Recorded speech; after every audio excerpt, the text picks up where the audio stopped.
ጸልየን እንጀምራለን። እግዚአብሔር አምላካችን ሆይ በናዝሬቱ በጌታ በኢየሱስ ክርስቶስ ስም እዚህ ስላደረስከን እናመሰግንሃለን። ተመስገን። በናዝሬቱ በጌታ በኢየሱስ ስም እግዚአብሔር አምላካችን ሆይ ይህን የዘፍጥረት መጽሐፍ የመጀመሪያዎቹን 11 ምዕራፎች እንድናጠና እድልን ስለሰጠን እናመሰግንሃለን። ይህ ጥናት የእምነታችን መሰረት እንደሆነ እግዚአብሔር ሆይ ደግሞ ልታስተምረን ስለወደድክ ተመስገን። ቀሪውን ሰዓት ጊዜ ሁሉ የሚኖረንን ትምህርት ጥናት ሁሉ መንፈስ ቅዱስ አንተ ታስተምረን ዘንድ በኢየሱስ ክርስቶስ ስም ሁሉን ራሳችንን ለአንተ ሰጠን፣ በጌታ በኢየሱስ ክርስቶስ ስም። እሺ እንግዲህ እግዚአብሔር የተመሰገነ ይሁን። አሁን ዘፍጥረት ምዕራፍ 1 ከቁጥር 1 እስከ 25 ያለው ላይ እናያለን። ጌታ ጸጋውን ያበዛልናል እና የዚህን ርዕስ ጥናት የፈጣሪ አምላክ ሚና በፍጥረት ውስጥ፣ ሚና ማለት ድርሻ ማለት ነው። በፍጥረት ውስጥ እግዚአብሔር ምንድነው ድርሻው የሚለውን እናያለን። የጥናታችንም ዓላማ ምንድነው? እግዚአብሔርን እንደ ዘላለማዊ ብቸኛ ፈጣሪ ለመረዳት፣ የፍጥረት ባለቤት ደግሞ እሱ ብቻ መሆኑን፣ በፍጥረት ውስጥ ያለውን ስርዓትና ዓላማ ለማየት እና ፍጥረት እንዴት ክብሩን፣ ቃሉንና በክርስቶስ ያለውን ዓላማ እንደሚገልጽ ለማወቅ ነው። እችን ነጥብ ልድገማት። ፍጥረት ምንድነው የሚያሳየው? ክብሩን፣ ቃሉን፣ በክርስቶስ ያለውን ዓላማ እንዴት እንደሚገልጽ እናያለን ማለት ነው። እግዚአብሔር የተመሰገነ ይሁን። እንደው ለማስታወስ ያህል ሰሞኑን እያየን ያለ ነው ከዛ ፍጥረት የዘፍጥረት ጥናት በሰው ልጅ ታሪክ እጅግ በጣም መሰረታዊ፣ ጠቃሚ እና አስፈላጊ የሆነ እና ለመጽሐፍ ቅዱስ ደግሞ መሰረት የሆነ ነው ብለን እያየን ነው። እንደውም እነዚህ 11 ምዕራፎች የምናጠናቸው ከመጽሐፍ ቅዱስ እነዚህ ባይኖሩ፣ ከመጽሐፍ ቅዱስ ውስጥ እነዚህ 11 ምዕራፎች ቢወጡ ቀሪው የመጽሐፍ ቅዱስ ታሪክ በሙሉ ወንጌልን ጨምሮ ትርጉም ያጣል። ትርጉም የሚያገኘው መጽሐፍ ቅዱስ ቀሪው የመጽሐፍ ቅዱስ ክፍል እነዚህ መሰረት ናቸው። በቃ እነዚህ 11 ምዕራፍ ከወጡ መጽሐፍ ቅዱስ ታሪክ በሙሉ ወንጌልን ጨምሮ ትርጉሙ ይጠፋ ነበር የሚለውን ለማስታወስ ያህል ነው፣ ባለፈው ያልነውን ማለት ነው። እሺ እንግዲህ ዛሬ በምናሰላስለው ጥናት፣ በዛሬ ጥናታችን ዋና ጥናት ጥቅስ ብናደርግ ደስ የሚለን ምዕራፍ 1 ቁጥር 1 ነው። በመጀመሪያ እግዚአብሔር ሰማይንና ምድርን ፈጠረ የሚለው ማለት ነው። በጣም በጣም በጣም መሰረት ለአንዳንድ ሰው ቀላል ሊመስለው ይችላል፣ ግን በዚህ ዘመን በጣም ብዙ ክርክር የሚነሳበት ነው። በእያንዳንዱ አይታችሁ ከሆነ ሰርች ብታደርጉ ኢንተርኔት ላይ በጣም በጣም ብዙ እቺ አረፍተ ነገር እንኳን በጣም ብዙ ነገር ታስነሳለች። ስለዚህ እንግዲህ ይህንን ጥናት ምዕራፍ 1 ከ1 እስከ 25 ያለውን ርዕስ ጉዳይ ያደረጉቸው ነጥቦች ዋና ምንድናቸው? ፍጥረት፣ ቃል፣ ክርስቶስ፣ የሁሉ ነገር መጀመሪያ የሚሉትን ጭብጦች ወይ ደግሞ ርዕሰ ጉዳዮች በደንብ እንዳስሳቸዋለን።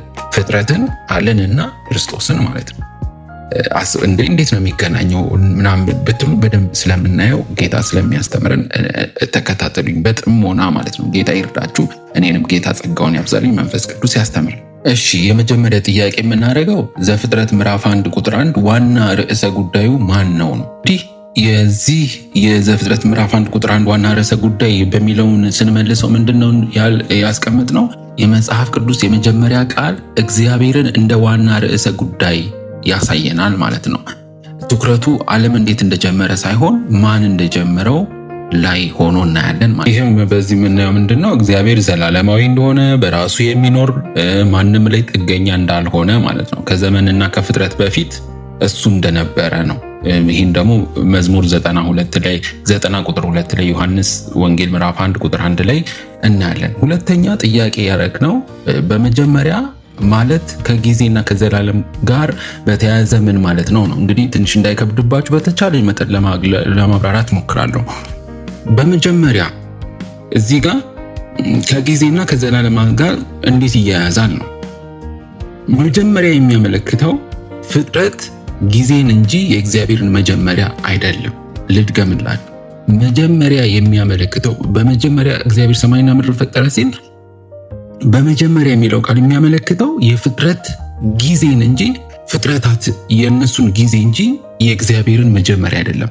ራሱ እግዚአብሔር መጀመሪያ እሱ አይደለም፣ ፍጥረት ነው መጀመሪያ የሚሆነው። የፍጥረት መጀመሪያ ነው እንጂ የሚያሳየን የእግዚአብሔርን መጀመሪያ አይደለም። ጊዜ የጀመረው ፍጥረት ሲጀመር ስለሆነ ማለት ነው። እግዚአብሔር ከጊዜ በላይ ቆሞ ዘላለማዊ ማንነቱን ያሳየናል። ራእይ ምዕራፍ 1 ቁጥር 8 ላይ ያለውና የነበረው መጀመሪያ የነበረው ነው ያለው የነበረው የሚመጣው ነው ሁሉንም የሚገዛ ጌታ አምላክ አልፋና ኦሜጋ እያለ ይናገራል ቃሉ። እዚች ጋር አንዲት ነገር ግን ባነሳ ደስ ይለኛል፣ ግን ትንሽ ሌላ ርዕስ እንዳያስገባን ብዙ ማብራራት አያስፈልገውም። ምናልባት እናንተ ማጥናት ከፈለጋችሁ እዩት።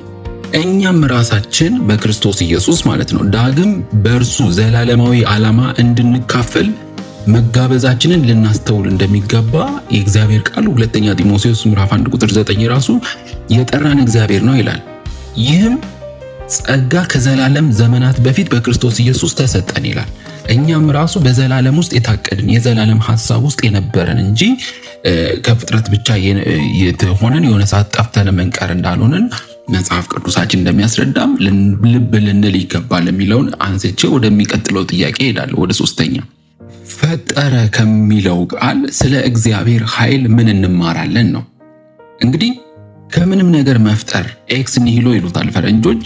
ከምንም ነገር ከባዶ ነገር መፍጠር የእግዚአብሔርን ፍጹም ኃይል ያሳያል። በዚህ መንገድ የሚፈጥረው እግዚአብሔር ብቻ ነው ማለት ነው። ሰዎች ይሰራሉ፣ ሰዎች ይቀርጻሉ፣ ነገር ግን እግዚአብሔር ይፈጥራል። አሜን። ኢየሱስ ጌታ ነው። ሰዎች ምንድነው ይሰራሉ፣ ይፈጥራሉ፣ ይቀርጻሉ ብዙ ነገር፣ እግዚአብሔር ግን ይፈጥራል። በክርስቶስ ኢየሱስ ይላል ሁለተኛ ቆሮንቶስ 5:17 ላይ አዲስ ፍጥረት ሲያደርገን ይህ የዘፍጥረት ምዕራፍ 1 ቁጥር 1 የመፍጠር ኃይሉ በእኛ በአማኞች በኩል ዛሬም ላይ እየሰራ ነው፣ ይሰራል፣ እየሰራ ያለ አምላክ ነው ማለት ነው። እግዚአብሔር የተመሰገነ ይሁን። እሺ ይህንን ወደፊት ደግሞ እዚሁ ክፍል ላይ ስናጠና እናያለን። ለዛ ነው ዘፍጥረት ምዕራፍ 1 የምናጠናው። ከምዕራፍ 1 እስከ 11 ያለው በጣም ብዙ መሰረታዊ ነገሮች ይዟል ማለት ነው። መፍጠር የሚባለው ነገር አዲስ ፍጥረት ዛሬም እግዚአብሔር በፍጥረት በስራ ላይ እንደሆነ የሚያሳየን ክፍል እንደሆነ እናያለን። እሺ አራተኛ ጥያቄ በቁጥር 2 ዘፍጥረት ምዕራፍ 1 ቁጥር 2 ላይ ቅርጽ አልባ ባዶ እና ምንም ያለ መኖር፣ ይሄ በእንግሊዘኛ ፎርምለስ እና ኢምፒቲ ምን ያሳየናል? ቅርጽ አልባ ወይ ደግሞ ባዶ ወይ ደግሞ ምንም ያለ መኖር ማለት ነው። እንግዲህ ቅርጽ አልባ ወይም ባዶ በዕብራይስጡ ቶሁ ቦሁ ማለት የመጀመሪያ የትርምስ ሁኔታ ነው። ኪዮስ ነው፣ በእንግሊዘኛ ኪዮስ ነው የሚባለው። ትርምስ ማለት ስርዓታማ ቅርጽ አለመኖር ማለት ነው። በእንግሊዘኛ ላክ ኦፍ ኦርደርድ ፎርም ማለት ነው። ላክ ኦፍ ኦርደርድ የሆነ ፎርም ሳይኖር ማለት ነው። ስርዓታማ ቅርጽ አለመኖር ማለት ነው እና የተጠናቀቀ ወይም ደግሞ ለመኖር የሚያስችል ፍጥረት ያልሆነ ማለት ነው። ኖት ፊኒሽድ ኦር ሃቢታብል ክሪኤሽን ባዶነትን ያሳያል ማለት ነው። ይህ ማለት ምንድነው? መንፈስ እስኪረብብ ወይ እስኪሰፍ እና በእግዚአብሔር ቃል መንፈስ ስራ ጀምሮ ሁሉ መልክ እስኪይዝ የሚል ያሳየናል። ልድገሙ ይህንን ሐሳብ። ቅርጽ አልባ ወይ ደግሞ ባዶነት ማለት ምንድነው? ትርምስ ነው። ትርምስ ማለት ስርዓታማ ቅርጽ አለመኖር፣ የተጠናቀቀ ወይ ደግሞ ለመኖር የሚያስችል ነገር ያለ መኖር ማለት ነው። ይህ ማለት ምንድነው? መንፈስ ቅዱስ እስኪኖርና ቃሉ የእግዚአብሔር ቃል ስራ ጀምሮ መልክ እስኪይዝ ድረስ ነው። ይህንን እየተናገርኩ እኮ በነገራችን ላይ አዲስ ኪዳን ነው እኔ በአይኖቼ እግዚአብሔር ግልጥ አድርጎ እያሳየኛለሁ። በእውነት በኢየሱስ ክርስቶስ ዛሬ እኔና እናንተን ማለት ነው። አስቡ። ለነገሩ ቀጥሎ ባሉት ጥናቶች የበለጠ ብዙ ነገር ስለምናይ ይህንን ክፍል በደንብ ስለምናነሳ እግዚአብሔርን ከልቤ ከወዲሁ አመሰግነዋለሁ። እና እዚህ ጋር በተያያዘ አንድ ጥያቄ ላንሳ። ማለት እንግዲህ ባዶነት ወይ ቅርጽ አልባነትን የተወሰነ አብራርተናል። እሺ እንደዛ ከሆነ ገነት ከመኖሩ በፊት በቁጥር 2 ላይ የነበረ ምድረ በዳ ምን ያስተምረናል ወይም ምን ያስታውሰናል ነው። አሁን እንግዲህ ቅርጽ አልባ ባዶነትን ከሆነ እዚህ ጋር እያነሳ ያለው እንግዲህ እዚህ ጋር ገነት የሚባል ነገር ገና ሳይጀመር በፊት ከገነት በፊት ምንድን ነው ለመኖር የማይመች ሁኔታን እናያለን። ገነት ከመኖሩ በፊት በቁጥር 2 ላይ የነበረው ምድረ በዳ ምን ያስተምረናል ነው። እዚህ ጋር በደንብ በሰፊነት እግዚአብሔር መንፈስ ቅዱስ ስራውን እንዲሰራ ልባችሁን ከፍታችሁ አዳምጡኝ እሺ፣ በጌታ ፍቅር። ምክንያቱም ይህን ጥናት ስናጠና ማጥናት የሚገባን በምን አይነት መልኩ ነው ብለን ነበር። ትዝ ካላችሁ ለማስታወስ ያህል ማለት ነው። በፍጹም በትህትና እና በታላቅ እምነት። ምክንያቱም ይሄ የምናጠናው የታሪክ መጽሐፍ ብቻ አይደለም፣ የሥነ መለኮት እንደሆነ እንደውም ትዝ ካላችሁ ሉቃስ 24:27ን ራሱ አንስተናል።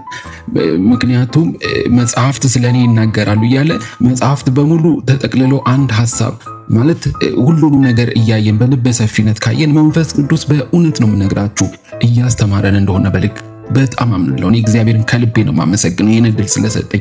እና ይኸውላችሁ ጥያቄውን ልድገመው። ገነት ከመኖሩ በፊት በቁጥር 2 ላይ የነበረው ምድረ በዳ ምን ያስተምረናል ወይም ምን ያስታውሰናል ነው። ምድረ በዳ ሰማይና ምድር ከመፈጠሩ በኋላ የነበረ። ቆይ እዚህ ጋር አንድ መዝሙር ልዘምር ትዝ ያለኝ። ምድረ በዳን ማን ተስፋ ያደርጋል? ከዛስ ውሃ ኧረ እንዴት ይፈልቃል? ያስቸግራል ከልብ ለማመን ግን ይቻላል በኃያሉ እግዚአብሔር። ምድረ በዳን ማን ተስፋ ያደርጋል? ከዛስ ውሃ ኧረ እንዴት ይፈልቃል? ያስደንቃል ያስገርማል ከልብ ለማመን ግን ይቻላል በኃያሉ እግዚአብሔር። ይችላል ጌታ ይችላል፣ አሜን ይችላል፣ አይቻለው ባይኔ በሕይወት ዘመኔ። ይኸውላችሁ ምድረ በዳ ሰማይና ምድር ከመፈጠሩ በኋላ የነበረ ነው። ነገር ግን ሰማይና ምድር ተፈጠሩ፣ ከዛ በኋላ ምንድን ነበረ? ምድረ በዳ አለ። ነገር ግን እግዚአብሔር ቃል መናገር ሲጀምር፣ እግዚአብሔር ቃል ካፉ መውጣት ሲጀምር ቅርጽ አልባ ባዶ የነበረው መልካምና ያማረ የሆነ ለሰዎች ተስማሚ የሆነ በረከት የሞላው ስፍራ መሆኑን ከላይ እናስተውላለን ማለት ነው። ነገር ግን እዚህ ጋር ምንድነው ባዶ የነበረው ቅርጽ አልባ የነበረው ልክ እግዚአብሔር ቃል ካፉ መውጣት ሲጀምር መንፈስ ቅዱስ አለ። ልክ ቃል ማውጣት ሲጀምር መልካም ያማረ ለሰዎች ተስማሚ የሆነ በረከት የሞላው ስፍራ መሆን ጀመረ። እና ምንድነው ልናስተውል የምንችለው ነገር በቃሉ ከጸናው ከገነት በፊት እግዚአብሔር በቃሉ ካጸናው ከገነት በፊት የነበረው ምድረ በዳ በመጽሐፍ ቅዱሳችንም ማለት ነው ከአብርሃም ከሙሴ ከእስራኤል በእኔና በእናንተ ዛሬም ከኛ ከምናልፍበት ከባድ የምድረ በዳ ስፍራ ቀጥሎ ያለውን በቃሉ የሚጸና የተስፋ ምድር እንዳለን ልንማር እንችላለን። ምድረ በዳ ብቻ ሆኖ አይቀርም። በምን አያችሁ? መንፈስ ቅዱስ ከቃሉ ጋር የሚሰራው መልካም ያማረ የገነት ስፍራ እንዳለ እናያለን። ቅርጽ አልባ ባዶ የሚለው ቅደም ተከተል ሆን ተብሎ እና የተሟላነትን ለማምጣት እንዴት በመጀመሪያዎቹ 6 ቀናት እንደ ቅደም ተከተላቸው ማለት ነው በስርዓቱ እንደሆኑ ስናይ የጽሑፉን ጥልቀት እንረዳለን። በጣም ጥልቅ መሆኑን እናያለን። ዝም ብሎ አይደለም እያንዳንዱ ነገር ቃሎቹ የተቀመጡት። ቅርጽ አልባ የሚለው ባዶ የሚለው ቅደም ተከተላቸውም በራሱ ቀጥሎ ደግሞ ያለው የእግዚአብሔርን አሰራርም ስታዩት አሁንም ካለው በዚህ ዘመንም ካለው በመጽሐፍ ቅዱስ ደግሞ ሁሉንም ከነ አብርሃምም ከነ ሙሴ ከነ እስራኤል ሁሉ ይሄ የሆነ ምድረ በዳ አለ። ከዛ በኋላ ደግሞ መንፈስ ቅዱስ ከቃሉ ጋር እንዴት አድርጎ እየሰራ እንዴት የጣፈጠ ያማረ ነገር እንደሚያወጣ የምናይበት ነው። የመጀመሪያዎቹ 3 ቀናት ግዛቱን እንዴት ቅርጽ እንዳስያዘን ለምሳሌ እናያለን። ለምሳሌ ቀን 1 ብርሃንና ጨለማ፣ ቀን 2 ሰማይና ውሃ፣ ቀን 3 ምድር እና ባህር። እነዚህ ምንድናቸው? ግዛቱን እንዴት ቅርጽ እንዳስያዘ በዚህ ያሉትን ግዛት ማለት ነው። ቀጥሎ የሚቀጥሉ 3 ቀናት ደግሞ ግዛቱን እንዴት እንደሞላ ነው። መጀመሪያ ቅርጽ መያዝ ነው ግዛቱ። ቅርጽ አልባና ባዶ አይደለም የሚለው። ስለዚህ ዝም ብሎ ይሄ እንትን አይደለም ቃሎቹ የተደረደሩ ዝም ብሎ አይደለ ለማለት የተቀመጡ ቃላት እንዳልሆኑ እናያለን። ምክንያቱም 3ቱን ቀናት የመጀመሪያዎቹን ቅርጽ የሌለውን ግዛትን በተመለከተ ስለ ግዛት ነው የሚያወሩት። 3 ቀናት የሶስቱ ቀናት ፍጥረታት ማለት ነው። ሶስቱ ቀናት ቅርጽ መያዝን ነው ግዛቱ። የግዛት ቅርጽ መያዝ ብላችሁ ያዙት። ብርሃን ጨለማ፣ ቀን 1፣ ቀን 2 ሰማይ ውሃ፣ ቀን 3 ምድር ባህር የሚባሉት ነገሮች ቅርጽ መያዛቸውን እናያለን። ግዛት ቀጥሎ ያሉት 3 ቀናት ደግሞ ቀን 3 ቀን 4 እና ቀን 5 ደግሞ እነዚህ ግዛቱ እንዴት እንደተሞላ ነው። ሙሉ ሲሆን እናያላችሁ። የግዛቱ ሙላትን ታያላችሁ። ምክንያቱም ቀን 4 ላይ ፀሐይ፣ ጨረቃ፣ ከዋክብት አሉ። ቀን 5 ላይ ወፎች፣ አሳዎች አሉ። ቀን 6 ላይ እንስሳዎች፣ ሰዎች ሁሉ አሉ። ግዛቱ ምን ሆነ? ሙሉ ሆነ። ስናይ ቅርጽ አልባና ስለዚህ ቅርጽና ዓላማ መሟላትን ያስረዳል። ስለዚህ አንድ ነገር ቅርጽና ዓላማ ተያያዥነት ያላቸው ነገሮች አሉ። ተያያዥነት የሆኑ ነገሮች እንደሆኑ እናያለን። እግዚአብሔር የተመሰገነ ይሁን። ኢየሱስ ክርስቶስ ጌታ ነው። አምስተኛ ጥያቄ ደግሞ ቁጥር 2 ላይ የእግዚአብሔር መንፈስ በውሃ ላይ ሲንቀሳቀስ ይረብብ ነበር የሚለው ምን እንማራለን? ምንድነው የሚያስተምረን ነው? እንግዲህ የሚታየው ስርዓት ከመታየቱ በፊትም መንፈስ ቅዱስ ንቁ እንደነበር እናያለን። የምናየው ያለው ስርዓት አለ አይደል? አሁን ላይም ያለው ስርዓት ከዛኔ ጀምሮ ከዘፍጥረት ጀምሮ ያለው ስርዓት ከመታየቱ በፊት ምን ነበረ? መንፈስ ቅዱስ ንቁ ነበረ ማለት ነው። ቀድሞ በቅርጽ አልባ ባዶ በነገር ውስጥ ቅርጽ አልባ ባልነበረ ውስጥ የመንፈሱ መገኘት ወይም መኖር፣ ቀጥሎ እግዚአብሔር በቃሉ ስርዓትን፣ ውበትን፣ ህይወትን ሲያመጣ መመልከት እንችላለን። እያንዳንዱ የምናገረው ነገር ያው ብዙዎቻችሁ እንግዲህ መጽሐፍ ቅዱስን ያነበባችሁ ሰዎች ሙሉ የአዲስ ኪዳን ሙሉ መጽሐፍ ቅዱስን ነው ፍንትው አድርጎ እያንዳንዱ ቃል የምጠቀማት ፍንትው አድርጎ አዲስ ልክ እኔ በጣም ይሄ የነቢያትን መጽሐፍ ሳይ ልቤ ቅልጥ የሚልበትን አንድ ሚስጥር ልንገራችሁ። በእውነት ነው በጣም እግዚአብሔርን በጣም ነው የገረመኝ። ለምሳሌ የነቢያትን መጽሐፍ በሙሉ ስታዩ ፍንትው አድርጎ ምንድነው የሚያሳያችሁ? ልክ የነገር ፍጻሜን እንደውም ፈረንጆች እስካቶሎጂካል ይሉት ፍንትው አድርጎ አይደለም የክርስቶስን መምጣት ብቻ አይደለም የዚህ ዓለም ሁሉ የመጠቅለል የነገሮች ሁሉ መጨረሻ የዘላለምን ህይወት ነው የሚያሳየው። በጣም ነው እግዚአብሔርን የማመልከው የማመሰግነው እግዚአብሔርን የማደንቀው በስራው ማለት ነው። አይታችኋል? ቅርጽ አልባ ባዶ የሚባል ነገር ከዛ መንፈስ ቅዱስ በሰዓቱ ንቁ ተሳታፊ እንደነበር መገኘቱ እንደነበረ ከዛ ቀጥሎ ምንድነው የመጣው? ቃሉ ነው። ኮድ ስለ ዳግም መወለዱ ስለ ብዙ ነገር ጋር ልታያይዙ ትችላላችሁ። ግን ያው ቀጥታ መቼስ ጥናታችን ጊዜ እንዳይወስድብን ነው በትኩረታችንን እዚህ ጥናት ላይ ብቻ ማድረግ ስላለብንና እግዚአብሔር ቃሉ ምን አመጣ ማለት ነው? ስርዓትን፣ ውበትንና ህይወትን ሲያመጣ እንመለከታለን። እንደዚሁም ቁጥር 2 ላይ ማለት ነው ቅርጽ አልባ ባዶ መንፈስ በውሃ ላይ ይረብብ ነበር የሚለው ግልጽ ሆኖ እንደተቀመጠው ማለት ነው። መንፈስ ቅዱስ በክርስቶስ በኩል መንፈሳዊ ህይወትን ወይ ደግሞ አዲስ ስርዓትን ለማምጣት ቶሎ የሚከበንን ኃጢአት ለማስወገድ ይላል ዕብራውያን 12:1 ላይ በጨለማ ልባችን ላይ ያንዣብብ ነበር ማለት ነው። ዮሐንስ 3:5-8 ሰው ከውሃና ከመንፈስ ካልተወለደ በስተቀር ቲቶ 3:5 ለአዲስ ልደት በሚሆን መታጠብና በመንፈስ ቅዱስ መታደስ አዳንን እንደሚለው በቃሉ እነዚህ ነገሮች ሁሉ ብናያይዛቸው በጣም ልብን የሚያቀልጥ እንደሆነ ማየት እንችላለን። ልድገምላችሁ ይህን ነገር በመንፈስ ቅዱስ በክርስቶስ ኢየሱስ በኩል መንፈሳዊ ህይወትና አዲስ ስርዓት እንግዲህ ካልኳችሁ ቃላት ጋር ስታገናኙት አዲስ ስርዓት ለማምጣት ቶሎ የሚከበንን ኃጢአት ለማስወገድ እንደሚለው ዕብራውያን 12:1 ላይ በጨለማ ልባችን ላይ ይሄ ተረማመሰ ባዶ በሆነ ነገር ላይ አንዣበበ ማለት ዮሐንስ 3:5-8 ሰው ከውሃና ከመንፈስ ካልተወለደ በስተቀር እንደሚል ቲቶ 3:5 ላይ ለአዲስ ልደት በሚሆን መታጠብና በመንፈስ ቅዱስ መታደስ ምን አረገ ነው የሚመጣው? አዳነን። መልካም የሆነ ነገር ሆነ ማለት ነው። ይሄ ብዙ ጥቅሶች እያገናኘን ከአዲስ ጊዜ በጣም ብዙ ነገር ሊወጣው ይችላል። አንድ መጽሐፍ እጅ ቁጥር ብቻ ሊወጣው ይችላል። ነገር መጽሐፍ ማለቂያ የለውም ብሏል ዮሐንስ። መጽሐፉን ቀጠለና እታችኋለሁ ዮሐንስ ወንጌል ላይ ኧረ ቢባል የምድር ነገር ብተጽፎ መጽሐፍ ማለቂያ አይኖረውም ነበር። ኢየሱስ ጌታ ነው። እሺ 6ኛ ጥያቄ ቁጥር 3-12 እንደምናየው የእግዚአብሔር ቃል በፍጥረት ውስጥ ያለው የመፍጠር ክህሎቱ ወይም ኃይሉ ምንድን ነው? እግዚአብሔር በመፍጠር ውስጥ ያለው ኃይሉ ምንድን ነው? ክህሎቱ ማለት ነው። ከበድ ይላል ጥያቄ እንዳልኳችሁ ነው። በጣም እግዚአብሔር ትህትናን ከምንም በላይ ደግሞ እምነትን ይጨምር። እምነት ነው የምናጠራው። እኔም እየተናገርኩ ያለሁት በእምነት ነው። ኢየሱስ ጌታ ነው። እግዚአብሔርን አመሰግነዋለሁ ስለረዳኝ። ይኸውላችሁ እግዚአብሔር ተናገረ ማለት ሆነ ማለት እንደሆነ ነው የምናየው። በቃ እግዚአብሔር ተናገረ፣ ቀጥሎ ምን ይሆናል? ቃሉ ህይወትና የመፍጠር ስልጣን አለው ማለት ነው። ቃሉ ምን ያደርጋል? ይፈጥራል። ምን ያደርጋል? ህይወት አለው። መዝሙረ ዳዊት 33:9 ላይ እንደዚህ ይላል፣ በእግዚአብሔር ቃል ሰማዮች ጸኑ፣ ሰራዊቶቻቸውም ሁሉ በአፉ እስትንፋስ ይላል።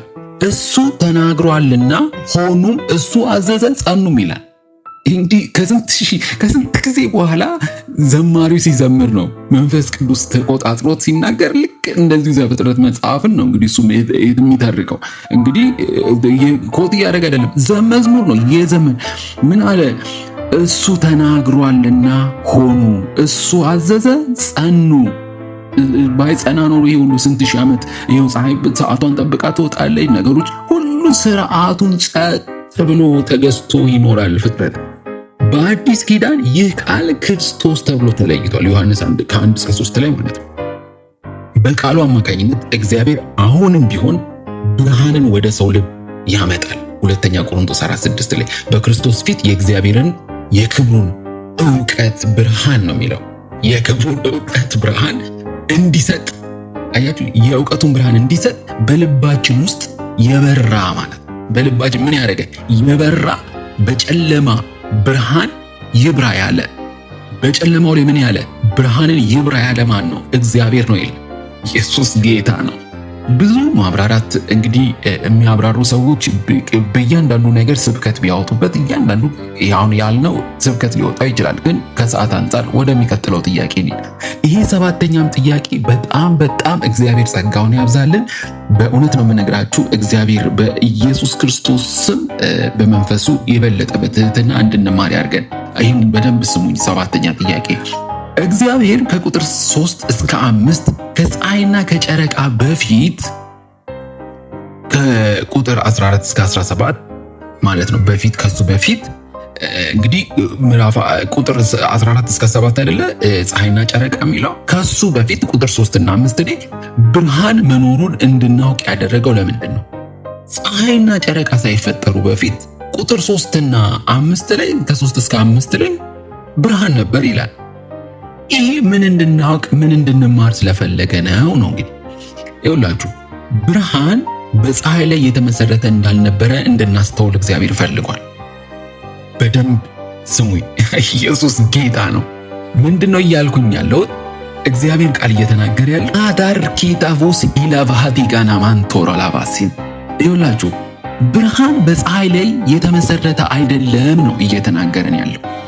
ፀሐይ አይደለችም የመጀመሪያውን ብርሃን የምታመጣው ነው። እንግዲህ ብርሃን በቀጥታ የመጣው ከእግዚአብሔር መገኘት እንደሆነ እንድናስተውል እግዚአብሔር ቃሉ ላይ ፍትው አድርጎ አስቀምጦልናል። በዚህ መሃል ሰንጥቀን ሌላ የምንጨምርበት ነገር የለም። ቀጥታ ቃሉ እንደተናገረው ቀድሞ የነበረ ብርሃን አለ ከፀሐይና ከጨረቃ ከእያንዳንዱ ከከዋክብቱ በፊት። ያ ብርሃን በቀጥታ የመጣው ከእግዚአብሔር ፕሬዘንስ ነው። እግዚአብሔር ነበረ ከፀሐይ በፊት። ያ እግዚአብሔር ደግሞ ምንድን ነው? አንደኛ ዮሐንስ ምዕራፍ 1 ቁጥር 5 ላይ እግዚአብሔር ብርሃን ነው ይላል፣ ጨለማ በሱ ዘንድ ከቶ የለም ይላል።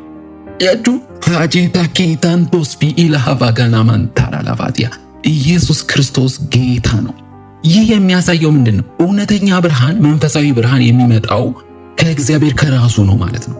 በክርስቶስ ኢየሱስ የሕይወትን ብርሃን መቀበላችንን እኔና እናንተ በዚሁ ልብ ልንል የሚገባ ነገር እንደሆነ ዮሐንስ 8:12 ላይ ኢየሱስ ምን አለ? እኔ የዓለም ብርሃን ነኝ፣ የሚከተለኝ ቢሆን የሕይወት ብርሃን ይሆንለታል እንጂ በጨለማ አይመላለስም። ለምንድን ነው? ማቴዎስ ወንጌል ምን ብሏል? እናንተ ምን ብላችኋል? የዓለም ብርሃን ናችሁ ብሏል። ያ ደግሞ ብርሃናችን ከራሳችን የሚመጣ አይደለም። ምክንያቱም እኔ የዓለም ብርሃን ነኝ፣ በእኔ ካላችሁ የሕይወት ብርሃን በእናንተ ይሆናል። አያችሁ እንዴት የሃጃ ካታናቮስ ኢላሃዳ። በእውነት እግዚአብሔርን ከልቤ ነው የማመሰግነው ስለዚህ ጥናት ማለት ነው። ከሰዓት አንጻር መቀጠል ስላለብኝ ልቀጥል። ከቁጥር 3 እስከ 25 ላይ በስድስቱ የፍጥረት ቀናት ስለ እግዚአብሔር ስርዓትና ዓላማ ምን እውነት እናያለን። እንግዲህ እዚህ ጋር የፍጥረት ቀናት ውስጥ ስለ እግዚአብሔር ስርዓት፣ ስለ እግዚአብሔር ዓላማ ምን የምናየው ነገር አለ ነው። እንግዲህ አንደኛ እግዚአብሔር የሚሰራው በፍጹም ስርዓት መሆኑን ነው። የሚሰራው በምንድን ነው? በፍጹም ስርዓት ነው እግዚአብሔር። ሁለተኛ ፍጥረትን መለየት፣ መፍጠርና መሙላት የእግዚአብሔርን ዘላለማዊ ኃይሉንና መለኮታዊ ማንነቱን ያሳየን። ማንም አስቡት እንግዲህ ማንም ባዶ አይቀርም።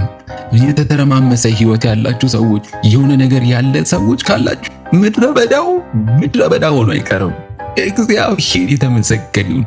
ፍጥረትን መለየት፣ መፍጠር፣ መሙላት ይህ ምንድን ነው? የእግዚአብሔር ዘላለማዊ ኃይሉ ነው። በቃ መለኮታዊ ማንነቱ ነው የእግዚአብሔር ነው። ሶስተኛ እያንዳንዱ ቀን በቀድሞ ላይ መመስረቱን የሚያሳይ እያንዳንዱ ቀን አያችሁ፣ አንዱ በአንዱ ኢቭን እንኳን ገነቱ የመጣው ከምኑ ጋር ግንኙነት አለው? ከምድረ በዳው ጋር ግንኙነት አለው ማለት ነው። እንግዲህ የእግዚአብሔርን ዘላለማዊ ኃይሉን መለኮታዊ ማንነቱን በሮሜ 1:20 ላይ ተነግሮናል ማለት ነው።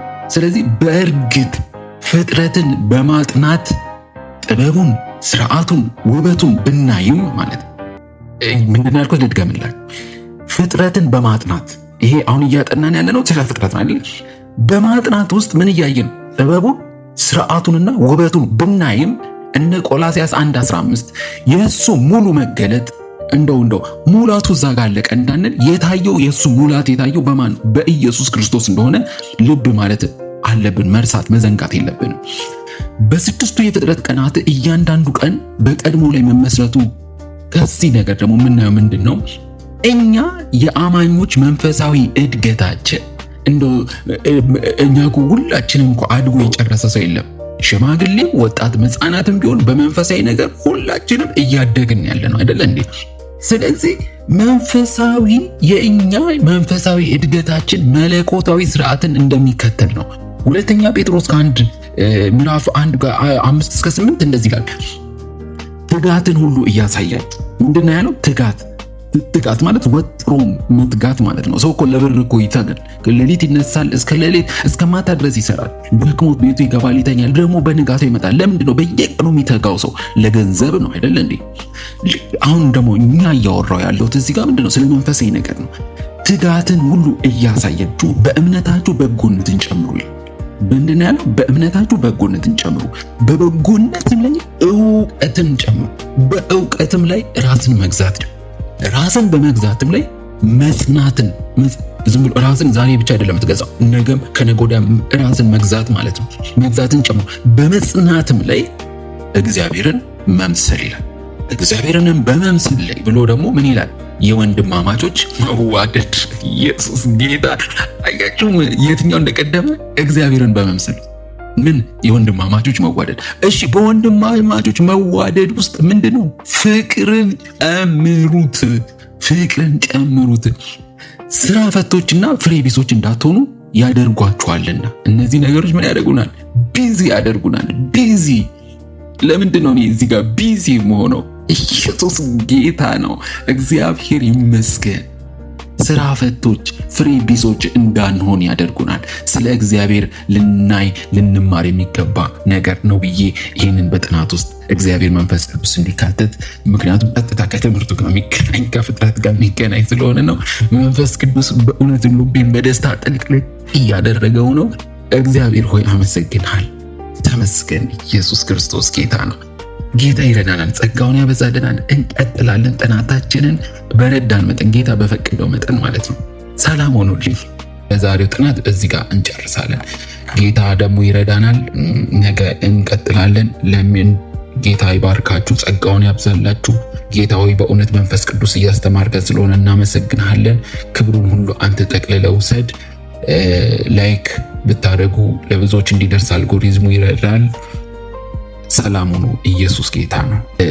በእውነት እግዚአብሔር ይባርካችሁ። እስካሁን ሰዓት ደቂቃ ያዳመጣችሁ እየተከታተላችሁ ያላችሁት ኢየሱስ ክርስቶስ ጌታ ነው። ጌታ በቅርቡ ይመጣል። ሰላም ሁኑ።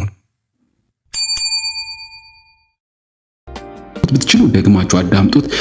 ፍቃደኛ ከሆናችሁ ደግሞ ለወዳጆቻችሁ ለጓደኞቻችሁ ይህን ሊንክ ሼር አድርጓቸውና ይህን ትምህርት አብረን ብዙዎች ጋር መከታተል እንድንችል ጌታ እንዲረዳን እባካችሁ በፍቃደኝነት ሼር አድርጉት።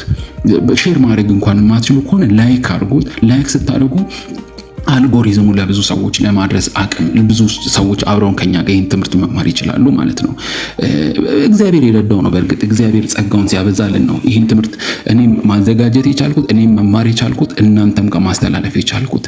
ስለዚህ እግዚአብሔር የፈቀደውን ያደርጋል። እናንተም ፈቃደኛ ከሆናችሁ ደግሞ ከዛ ስራ ጋር መተባበር ትችላላችሁ።